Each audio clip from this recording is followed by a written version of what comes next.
Hello and welcome to our unnamed podcast. If you got a name suggestion, throw it in the comments below and we might vote for you. But you got Nathan and you've got. You want to Boy is Cameron Swed and Nathan Dudley from Beacon. That's from where we be. We have no idea what to name this thing. So yeah, throw your name suggestions in the comments below. If it's funny enough or good enough, it could make the name of the podcast and we'll shout you out. We'll probably just put a poll out there and be like, hey guys, vote on what you want to name this thing.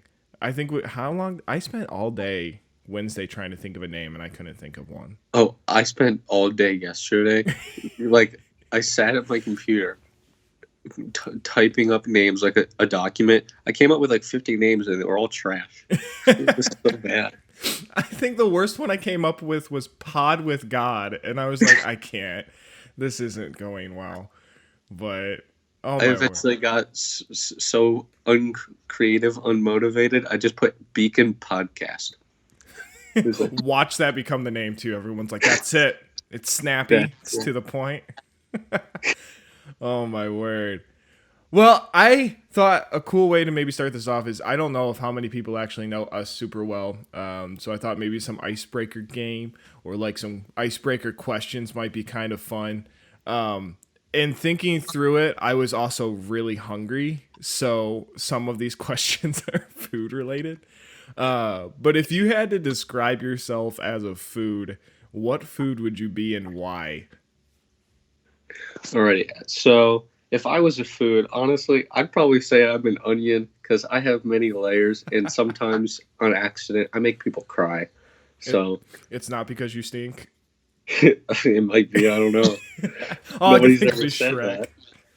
That. Yes, I am Shrek. You are Shrek. Are we in your swamp? Like, yes. I don't know what food. I think I'd probably be a pizza. Like something that people really like to eat, but it's not healthy for them. And you can put lots of different things on your pizza depending on how you feel. That's probably me. At any point of my day, I could be like a heavy meat lover's pizza. You know, you got everything on that bad boy. And then like some days I'm like a thin crust Mediterranean, no meat, just some cheese and some kind of kale type of person. So nice. It depends on the day. But makes sense. Yeah, I agree. So what are some fun things you did this week? I played a lot of Minecraft because nice. This quarantine has me super bored. I usually just like build stuff in creative, but I played survival. That's how bored I got. Oh my word! They still have a survival. Yeah. And took my dog for a walk. That was cool. Now you told me that you were making like a big map in Minecraft. Like, what are you building? It's like, kind of like Ocarina of Time, the Zelda game. It's what? Like, it's like that with like the temples and the puzzles and everything in the castle, just like twisted a little bit and a different story. Is it like a lot of redstone building then? Yeah, and like mostly command blocks, so it doesn't take up as much space. Oh my word. It goes to show you how long it's been since I've been in Minecraft. I didn't even know they had a command block now. That would have been nice. I remember trying to get real creative with the path of redstone, trying to make it work. And redstone makes me mad. Redstone, it irritates me. You had to be like a full-blown electrician to be able to actually make anything work. Yeah, it's like... Minecraft is actually just a trade school simulator. You can get a job if you play Minecraft. Oh my word. Well, I didn't do like anything this week other than work. I got bored enough. I bought a MIDI keyboard for my studio, just to learn how to make music because I thought that would be fun. And then I started using it and then learned I don't have much musical talent at all. So yeah, like I can play violin, so I thought, I'm pretty good at that. Maybe I'll be good at other instruments. So I started learning guitar, and I asked Ben to help me learn. I couldn't really follow, and I'm trying to learn piano. I'm just not that good. I guess violin. I'm a one instrument person, I guess. I like decided to try to remake other people's music, so I really like Billie Eilish. She has Uh, this song called My Strange Addiction, which like if you haven't heard it, it's so much fun. It ties in like um sound clips from The Office, which is already one of my favorite shows on top of that. But I felt really very like excited or accomplished when I was able to go through and actually make her bass line on like Logic or something. That's what I've yeah. done this week. Sometimes I've tried to make music, and I can read like sheet music, so I can write like actual music, but it's all like classical for the violin. I can barely read a book, let alone reading little symbols on a line. Same. I'm like super dyslexic, so reading is not fun, even though I'm in AP literature. Nice. Um, so it's a challenge. But I think I've read like one whole book outside of school in my entire life. Oh my word. I It was Twilight. all of them, or was it just the first one? Just the first one and like the first 7 chapters of the second one, And and then it then I was got over. distracted because that ADHD. Oh my goodness. I don't remember the last book I read. I did try to take that 50 Shades of Grey challenge when that book came out. Don't do that. That was a very Don't poor do that. choice. That was bad. All right, so what is your biggest fear? Oh, well, I have one that is not rational, and then one that is rational. My not rational fear is I am terrified of heights. Okay. Like, really scared of. I won't even like go on a roller coaster. Like, Cedar Point is not for me. Uh, and then I'm also like scared of being alone. Not like home alone for like an hour, but like forever. Yeah, no, I feel that. I feel like a lot of people probably have that fear. I wouldn't really consider that irrational. I think your first one, though, the fear of heights, is probably maybe more people need to have a fear of heights. Like maybe all the people who don't have a fear of that are actually the problem. Yeah, they're the ones climbing skyscrapers. Oh my goodness.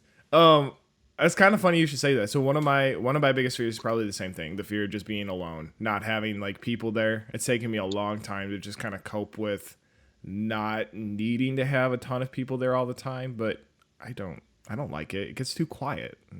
Yeah, it's like when I get alone, I just like talk to myself, and it's weird. I Have you don't like it. responded to yourself yet? Oh yeah, Oh, that's awesome. There you go. You are your best friend. I talk to me, myself, and I.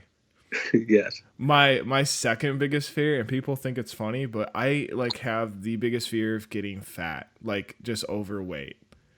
And I like woke up one day, no lie, where I had this dream where I was just huge Oh and no. like 300-pound life huge. And I woke up like crying and sweating. I was just, I don't know what it was. I was like, no, I look like Fat Albert. I was like, oh my gosh. Yeah, I mean that's a reasonable fear. I mean, like, I don't know if I fear it, but I want it. I definitely don't want to let myself get there. And on top of that, now we're in this Corona teen, and like every night at for no reason 11, 12 o'clock at night I'm like, oh my gosh, I'm starving, I and I'm know. just watching me get one day closer to my 300-pound life. Yeah, it's like I'm not even hungry. I'm just like I just want to eat because I have nothing else to do. It's like I'm so bored. I just snack. I got in the habit of eating like sliced apple every night, thinking that it's fruit, it's healthy, and it never stays at the apple. It's always then I go and get like veggie chips, and I think the same thing. Well, they're veggie, so they're healthy. It's not working. Yes, those veggie chips. They're great. Yeah, I ignore the last part. I just tell people I'm eating veggies. They're vegetable. They're a veggie. Yeah, They're from the protein section, so they must be good. right. It Like, cuts like half of the calories out. It turns into a like carrot on the way down. yeah, All the chips, like bad stuff, is gone. It's just raw broccoli at the point that it reaches your stomach. for sure. I'm pretty sure that's scientific. Yeah, it's been proven for sure. All right, so you want to introduce our next segment? Alrighty, so we've got some current events, as we all know, because we're experiencing this together.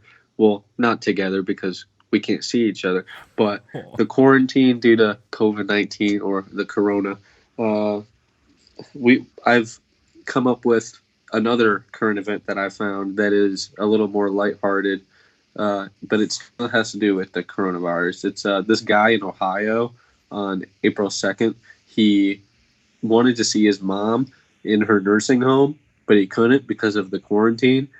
So he used a bucket truck to lift himself up to her third floor window to say hi. How cute, you know? That's adorable. I know. I don't want to see my mom that much. I wonder if he owned the bucket truck though, or was he so committed that he like Stole- he just stole the bucket truck. He's like, I need this to see my mom. And then just like straight up drove it to her nursing home. I want to know what the faces of the other people in the nursing home were. Like, do you have those people in the nursing home who probably already have dementia or something like that, and they're seeing a truck pull up to their window? Like, that's crazy. They probably think it's like an alien. I'd also be They don't know what's going really on. I'd be really upset if I was like the lady next door to whoever's mom this is, and my kid wasn't committed to getting a bucket truck to come say hi to me. Like, Oh yeah, everybody was super jealous for sure. son of the year. Well, do you know where that was? Um, it was somewhere in Ohio. Really? We got to step up our game, Michigan. Oh yeah, he owned the truck. His name's Charlie Adams, and he's the owner of Adams Tree Preservation in Youngstown, Ohio. Way to go, Charlie. You're making all of us look like awful sons. Son of the year. Oh my word. I mean, like, that's kind of crazy to think about though. And we ran into kind of a similar situation, not with the bucket truck, but in terms of being locked out of being able to see certain people. If somebody's anywhere other than something that's like public accessible, you can't even say hello. So to see the lengths that this person had taken to go say hello, I think is awesome. Yeah, it's like my best friend lives around the corner from me, and I can't even go see him. I'm like, he's right there. I could just walk. But I wish I could say I've been a good boy and stayed locked inside and not seen anybody, but I'd be lying. I've taken my dog for a walk, but I haven't left my house to like go anywhere since like March 12th. Oh my word. I think this is day 14, 13 or 14 for me, and I'm literally going insane. I'm at like 20 something. I don't know though. Oh my word. All right. So, way to go, Charlie. Oh yeah. You get your bucket truck up there to your mom. Yeah, everybody go take a bucket truck to see your mom if you don't live with her. Yeah, if you live with her, go get one anyways. 6 feet apart. Take that Yeah. bucket truck. If it's a 1-floor building, who cares? Just drive it. You don't even have to pull the bucket up. Just drive it there. Maybe we should do a bucket truck rental service for like $25 an hour. You can rent yourself a bucket truck. You can drive it to wherever you want to go say hi to your friends. I hear a business opportunity during COVID-19. I'm just saying. Yes, I agree. We are entrepreneurs. Making money. So, all right. I'm kind of going to like our second segment here. I kind of wanted to talk a little bit about Wednesday's lesson. So if you guys haven't been watching them, or if you're not aware of them, every Wednesday we have our own section for like the Beacon Youth or like the Beacon Teens, and you can go on there and actually watch videos of either Brad or like guest, basically like do the Wednesday lesson, which I think is really cool idea. So just to give like a dramatic summary of what we talked about, as short as I could possibly make it, because it's a long story. Here we go. This is our summary. If I could play some like intense music here, I would. Oh yeah. Imagine the intense music. Maybe we'll clip that in later. Here we go.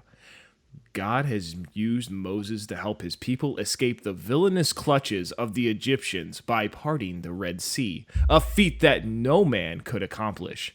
One would think the people would rejoice in the God who has freed them and protected them, but alas, they begin to doubt and forget the God who saved them in the first place. Instead, they spend their time upset and faithless. But surprise, plot twist, God doesn't give up on his people and instead creates a way for them to grow closer to the God who had sent them free. And then you get the introduction of the Ten Commandments. Dun, dun, dun. Like crazy. Yes. And then this lesson was actually brought to us by Mr. Riley Cornett, which he did a really good job. And in case you don't know how Nathan mentioned, if you go to Beacon Baptist Students on YouTube, you can find all of these. We can even put a link in the description of this video for the channel so you all can find it. Bet. Yeah. Although I think that this thing's going on that channel too, so hopefully you found it already, because we're gonna be real lonely on this podcast if not. Oh yeah, yeah. And if not, we can also make our own channel once we get a name. Yeah, we need a name. Goodness. But yeah, so yeah, like Cameron said, shout out to Riley. I thought you did an awesome job. Especially, when I was his age, I think I probably would have I said like 5 words and that was it. Oh yeah. But yeah, I get really nervous with like public speaking, but he killed it. It was good. One thing that I really like that he had mentioned, or kind of brought a really cool in-world comparison to this Bible story, is he mentions that like the Israelites were kind of frustrated that their daily lives were interrupted by the fact that they were taken out of slavery, which, side note, is already something crazy to think about. Like, oh my gosh, you took me out of slavery, how dare you? Like, that was my daily life. But he tied that in to kind of mention that our lives on a daily basis have also been interrupted by this COVID-19. So for you personally, what has been like most interrupted for you? So yeah, I'm a senior in high school, so most interrupted for me is graduation, prom, senior trip. It's all been canceled, which is disappointing. But so you have to go back to school next year. You don't graduate. No, I had enough credit, so I'm still graduating. Just none of the cool senior stuff is happening. Oh no, that sucks. Do you guys take like a senior trip or anything usually, or? Yeah, they usually do. I already paid for all of it too, so they have to get a refund. That sucks. Do you know like what they're going to end up doing? Because I know that like a lot of people on TikTok or YouTube are making those funny memes of what it's going to be like to graduate this year, but I don't think most of them actually are graduating. So as somebody who is actually being affected in that way, do you actually think that it's going to be like a webinar graduation? I think they're going to send us our diplomas in the mail. And just be like, goodbye. Yeah. We're never going to see them again. I tell you what, you are... And maybe some people would disagree, but at least in my opinion, I think you're one of the lucky few, because if you've ever had to either go to your own graduation and sit through the ceremony or go to somebody else's graduation and sit through the ceremony, oh my word. Oh, yeah, I've been to a couple graduations. It is boring. It's the worst. I didn't even want to go to my own. And what's worse is like my last name starts with D, so I was one of the very first people essentially have to walk that stage, and so you get that adrenaline rush of like, oh my gosh, I've done it, I did it, and I didn't trip when I grabbed the paper, I'm doing well. And then all of a sudden you sit down and realize you've got like another hour worth of names. Oh yeah, I wouldn't have that problem because my class is like 41 people. Oh, you're lucky. It's like done, everybody in, everybody out. Yeah. So how have you been most affected? I can tell you one way I haven't been affected, and I thank God for it, and that's my toilet paper stock. Oh, yeah.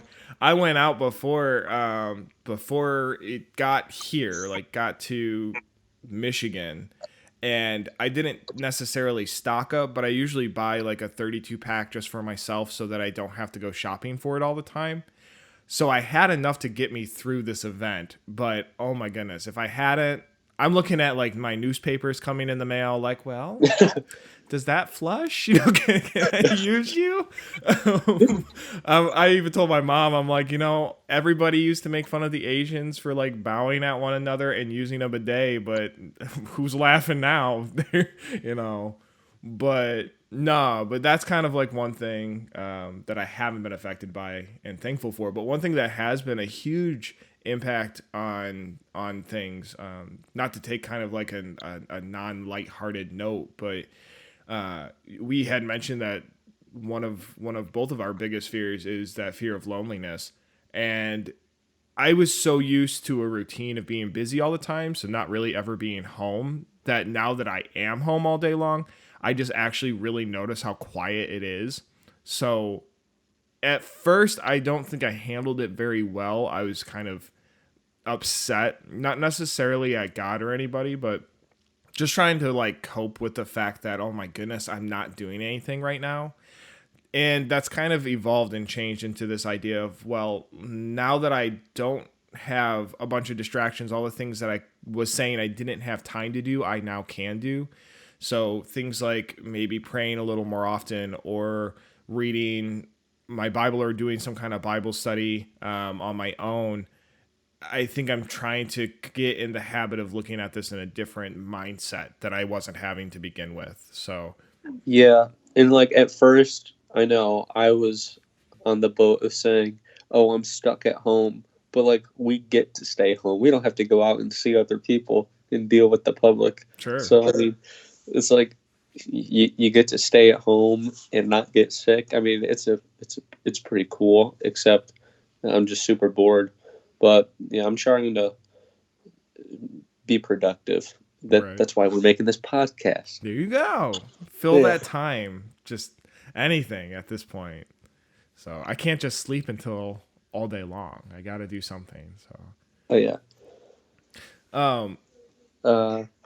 So kind of to wrap back to this story, just like kind of like our lives are being interrupted pretty heavily right now. What was routine basically stopped cold turkey, and kind of how that happened for the Israelites. One thing that I think was really interesting in the story is that even though God never leaves us, it can sometimes feel like that, especially when it's super quiet. I feel like that's when, at least for myself, where I kind of start to feel like, what is going on. Kind of not hopeless, but I guess I could slip into that mindset if I thought about it too much. Well, the crazy thing about the story, though, too, is that like the Israelites witnessed these impossible scenarios from God. I mean, they just witnessed the sea opening and pillars of fire and pillars of clouds, and they're still like, but are you really gonna, are you really gonna provide for us? Like, are you really there? Yeah, and then Riley mentioned along with that, he was like, they saw him do all these great things and they still doubted him. Like, why would you doubt the guy that just saved you from slavery? Like, what is your problem? One of my favorite like sections of this story is when the Israelites even go as far as to just say, well, I'd rather just go back to Egypt. And I'm like, really? Really? That's where you want to go? Yeah, it's like, along with like the COVID-19, it's like people don't really have faith in what the government are doing to keep it, contained with the quarantine. So some people are still going out. So it's like how the Israelites were like, I'm not really trusting this whole journey to like be safe. So I'm just going to go back to the danger that I was in. So now people are like, I don't really want to stay home. So I'm going to go back out and hang out with my friends. Sure. Or like the millennials that are getting those cheap plane tickets. Like, well, not anymore because they shut everything down. But not gonna lie, I was almost one of those people. I really wanted to take it. I thought about it. I was like, I'm about to go to Paris real quick. Yeah, it's crazy. But in terms of that, so yeah, that doubting of God's provision, especially like when he's always providing, or especially for the Israelites in this scenario where they're seeing all these crazy things. Has God shown his presence in a crazy way within your life where maybe like afterwards, even though you saw it, you were like an Israelite? Yeah, it's like, I wouldn't necessarily say anything super crazy, but like I work at Camp Chautauqua. Mm-hmm. So I've seen God work in some pretty, not crazy ways, but awesome ways. This one kid who was very, I would not say like atheist, but like agnostic. He was like, he did not know, and he was stubborn about it. But by the end of the camp week, he got saved. So I was like, that is pretty crazy how somebody can go from not knowing to Sure. believing in like 5 days. So it was awesome. I think being able to witness or see that is like an experience that just doesn't compare to other things. You know, like you said, being able to watch somebody go from just having no belief in God or very little to watching them, you know, watching God just work on their heart and change that mindset over a time period is something that you don't get on your like, I don't know, like it's different. It's special to see. Yeah, it's like I think my favorite camp moment. It was my first summer working there. This one girl was on her knees with her hands in the air, like bawling her eyes out to when we were singing "Reckless Love." Sure. I was like, I love this song, but I've never reacted like that. That's crazy. Yeah. And it like it didn't make me necessarily emotional, but it like moved me a little bit. I was like, maybe I should be more like that. Sure. Yeah. No, I think it's crazy. You know, I think a lot of times those camps, I think it provides a couple things. You know, you get a breakaway from being so bombarded with everything in the world and being able to really take some time to separate and be in a place where you have like-minded people or a majority of like-minded people who are all there primarily for the same thing, which is to worship and honor and glorify God, which is something we don't usually get very often when life is constantly crazy, which is another thing I guess that we kind of get out of this quarantine or you know, I call it coronatine, but you know, you get this time period where you can focus a little bit. Yeah, and it's like being home, especially if you're home alone all day, every day, it can get really distracting and tempting.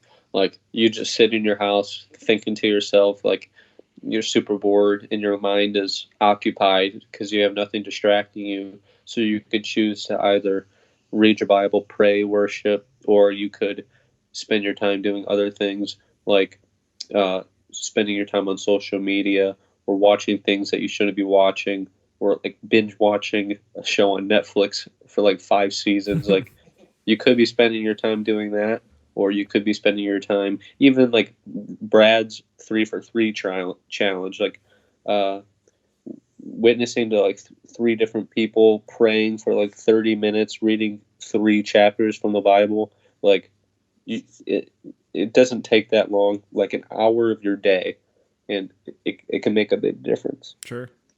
And one thing that somebody told me when I was growing up, and it really had an impact on my life, is you could either complain about what you don't have, or you can go and do or give to somebody what you wish you had. And I think that's a really cool concept when either you're bored or you get into that place of loneliness or whatever the case is. If you're in a place of feeling lonely, then go be a friend to somebody else. Um, and I think that that's a very biblical mindset of, you know, you can sit there and just waste day after day after day of this coronatine, you know, wishing that you could go out and do other things. But, you know, what can you do for somebody else is, I think, the mindset that more of us need to have. Yeah, and it's like, uh, especially during the quarantine, how people are, you know, stocking up on toilet paper and like not really having faith in God getting us through this, just like taking what you need, how the Israelites were like overstocking on manna. We Right.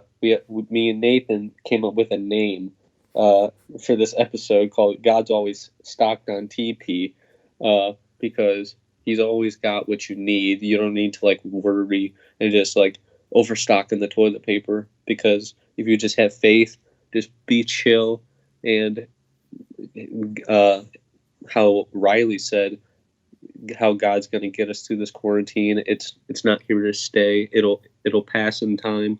Just like just have faith and it'll be all right. Yeah, I think in terms of having, you know, having those needs, not only is God providing, you know, our needs on a daily basis. I mean, the Bible talks about, you know, he feeds the birds and he takes care of all the animals, and then look at how much more significant or how much more important we are to him. He's gonna provide for us. The other thing is too is in terms of being kind of a light in all of this darkness, if be cognizant of the people around you. I think that's a big thing about doing for others is keeping your eyes open and really looking for places where you can serve or be a benefit for somebody else. I think too many times our prayer life is something like, Lord, give me some opportunity, and we wait for like the clouds to open and this giant beam of light to shine down on an individual, and then we go, oh, that's them. And then we take it. I think sometimes even if you just take a moment to keep your ears open and look around you, that there are people all over the place right now who are in desperate need of things, whether that be something like toilet paper or food. It's really unfortunate and sad. The unemployment rate has skyrocketed with this event. Yeah, I think it's like over 700,000 jobs have been lost just in March. Yeah, it's nuts.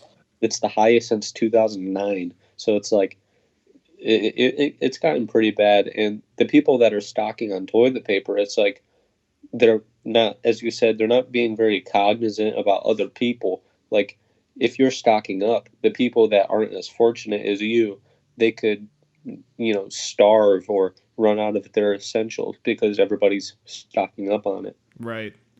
One thing that you can do, and it's really you're stuck inside already, but if you've got like the materials to cook something, and it doesn't have to be anything massive, but like if you can make cookies or brownies or a meal or something, taking and making something like that and just being willing to bring it over to a neighbor is amazing what that can do.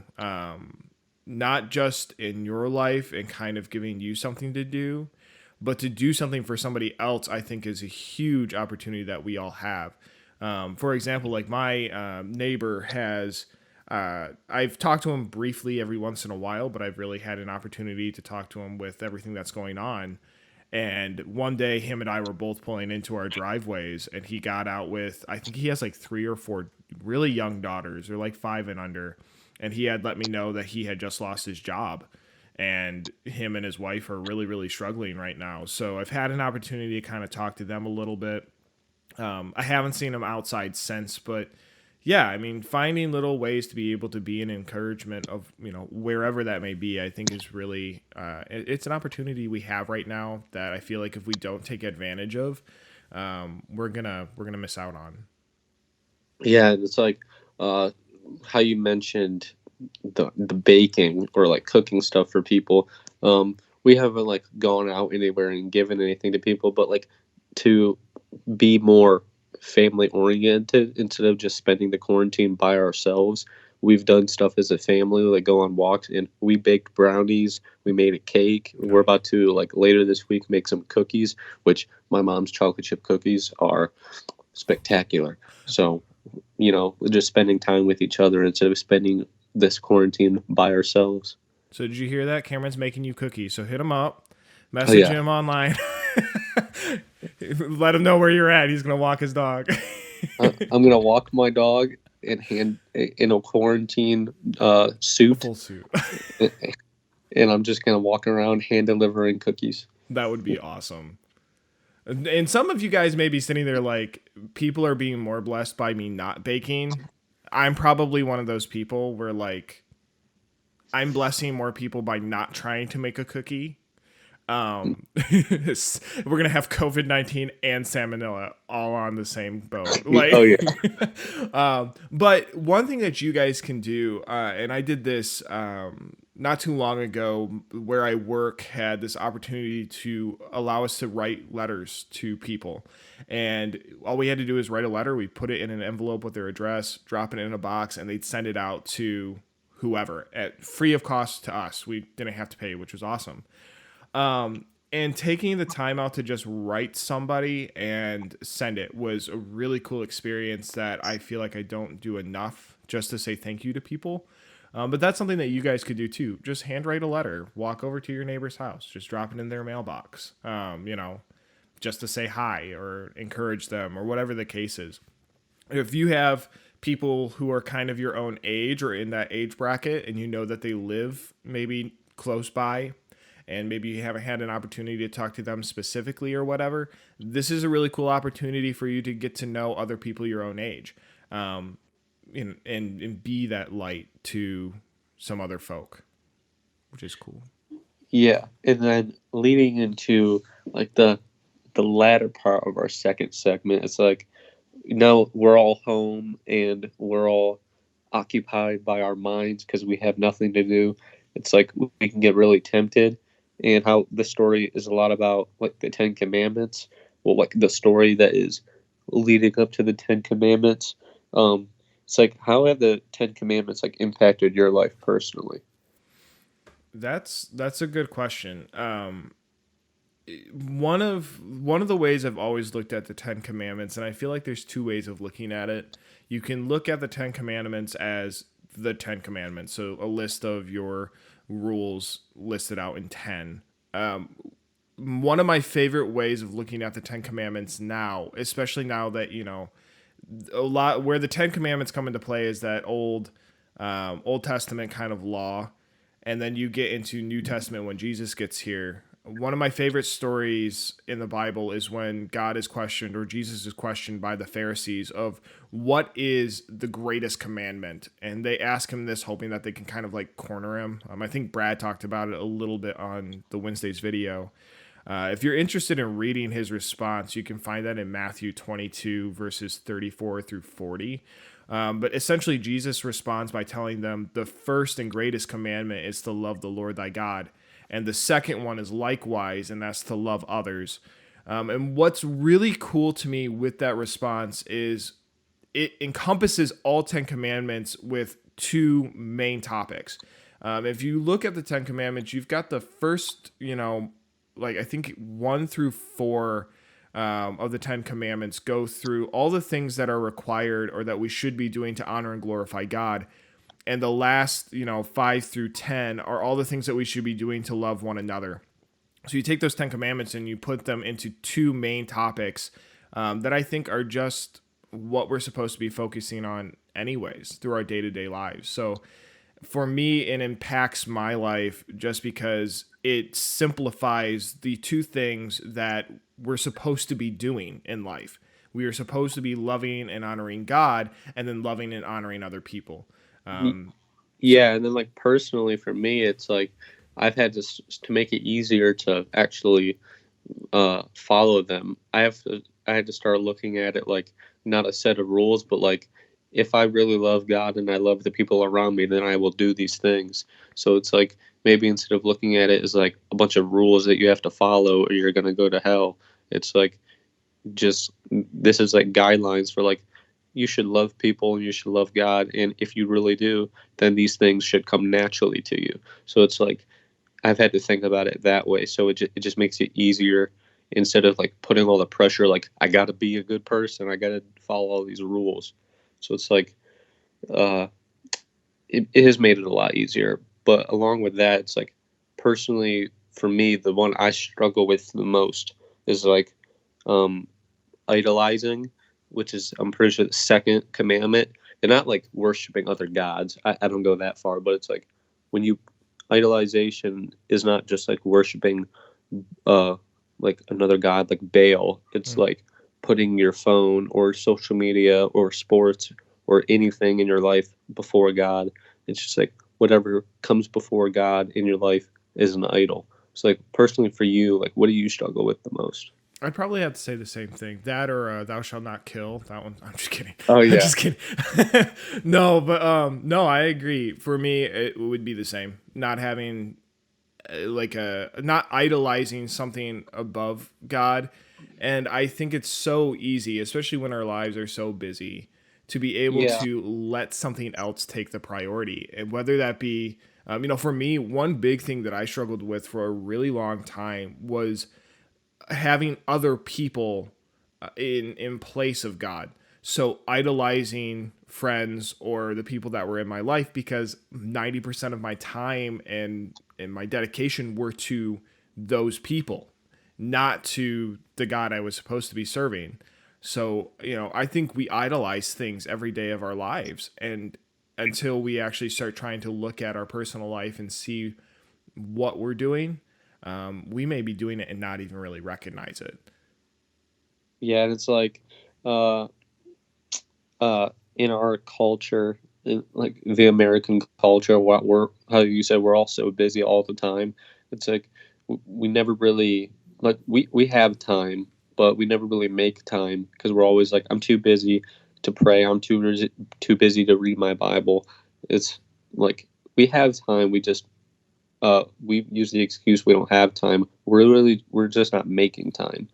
But if we make time now with this quarantine, we have all the time in the world, but some people still aren't going to do it because you have to make time. Even if you have 24 hours in a day to worship, you have to prioritize and do it because there's so many other things that we can do in our culture. But we have to make sure that we're doing the right things instead of like just sitting down, wasting our time with Netflix, which I know I am very guilty of that. I just finished watching the show that I was binge watching, so I'm really sad now. But Oh yeah. I think one other one on here that I struggle with sometimes, especially now that we're stuck here in this situation or this, coronatine situation, is thou shalt not covet or like not be jealous of somebody else's possessions. I found myself, this is going to be really stupid, but I found myself yesterday going through Snapchat. And if you haven't seen, Will Smith has his own Snapchat story now. And it's literally Will Smith in his garage. And he's talking about how bored he is. And I sat there for a moment in my head. It was just like, you're kidding, right? Because I looked up his house, his mansion, his like Disney castle. It was like, I want your Disney castle. Like, I want your basketball court. How are you bored? You live in a castle. Like, right. You have so many things to do. It's like I saw him playing golf. I was like, aren't you supposed to be quarantined? Like, why are you going to a golf course? The golf course is at his house. Exactly. Like, So not being jealous of certain things, I found myself slipping a little bit into that yesterday, and had to reel myself back and kind of look at my own life and be like, all I really need are my needs to be provided. And, like we had talked about with the title of this podcast, is God has all the TP. He's got all of your provisions, all of your needs. He never said that he was going to provide for us in abundance. He said he would provide our needs, and the abundance he comes from his love and just kind of that little treat that we get every once in a while. But I'm looking at Will Smith's house though, like that's too much space. Oh yeah. Talk about feeling lonely in my little house. Imagine that place. Yeah, I couldn't live in a big house because like I'd just be too lonely all the time. It's like, who's going to fill up all this space? I'll have like a family of 30 living with me. Oh my goodness. Oh. Well, I think that pretty much sums up Wednesday's lesson. Again, great job to Riley. Thank you for putting that together. Taking the time to, study and put together a lesson for everybody. Thank you for Brad as well. I feel like we can't not tell Brad thank you too, because he was also there. So thank you, Brad. But yeah, so awesome job. If you guys, I think something else in regards to being a witness or being a help to other people, and trying to keep everybody kind of sane. If you guys have like prayer requests or ideas of things that you can do for other people or things that you've been doing that just kind of have been an encouragement, whether for others or maybe even to lift your own spirits, put that down in the comments and let other people know. I would love to know some other ideas of ways I could not be bored or do something. Yeah. So just put prayer requests in the comments and we will be sure to pray for you. And also, the last thing we have a trivia question that we will put the answer out at the beginning of next episode. And then we will ask another question at the end of the next episode. But if you want, Nathan, you can ask our special trivia question. Yes, and I want to clarify, no Google searches. Like, don't make it unfun for yourself. Like, actually spend some time to figure this one out. When we were thinking of this trivia question, we were trying to find something that maybe you could actually go and do while you're at home to figure out the answer. So I'm really curious to know who's actually going to take the time to do this. But the question is, how many grooves are on the edge of a quarter? Oh yeah, that's a great question. I'm really my hope is that you guys will go find a quarter and just count these. Yeah, comment down below what the answer is, and don't look it up. Actually, sit there and count it, because we know you have the time. But so sit there and count it, and we'll say the answer next episode, and then we'll have another question next week. Awesome. Well, I think that is it. Thank you, everybody, for joining us for this first episode. This has been a ton of fun. We hope that you guys have had a lot of fun, too. And we want this to be an interactive experience for you guys as well. So if you guys have segment things that you want to see us do some kind of game or whatever the case is, put all your ideas in the comments below. We want this to be something that we build together, not something that's just like two people putting it together. One really cool thing we're hoping to do, we're hoping to find a way to also have people be able to call in and join us. So if you're somebody who is interested in actually being a part of this and joining and having some fun as well, put your name in the comments too, or message one of us. Let us know. We'll find a way to get you involved and pull you in on here with us, so we can all have a good time. I think with that, that's our way of closing out. Cameron, hit us with our closeout theme song. All right, here it is. So, yeah, thanks everybody for listening to our first episode of the Unnamed Beacon podcast. It was a lot of fun, and we will definitely come with you and come at you with another episode next week. Alrighty. Ta-da! Bye. All right, bye.